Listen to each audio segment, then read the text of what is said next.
এই গরমে সবাই রান্নাঘরে ঢুকে ঘন্টার পর ঘন্টা দাঁড়িয়ে থেকে 5 রকমের রান্না করছেন তা না বাবা, সেদিকে বলতে নয়। আমার বর আমার কষ্টটা বুঝেছে, সেই জন্য ঘরে সবাইকে বলে দিয়েছে প্রচুর গরম পড়েছে, ও বেশি রান্না করতে পারবে না, সবাই এক তরকারি ভাত খাবে।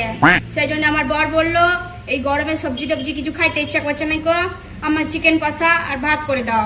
সেই জন্য আমার বরের জন্য ঝুড়ো ঝুড়ো করে চিকেন কষা হবে। আমার ছেলে বললো মা আমি চিকেন কষা খাবো না, আমি মটন খাবো। সেই জন্য আমার ছেলের জন্য আলু দিয়ে পাতলা করে মটনের ঝোল হবে। আমার শ্বশুর এই গরমে মাংস খায় না, তাই তার জন্য এই পাবদা মাছের ঝাল আর মুগের ডাল।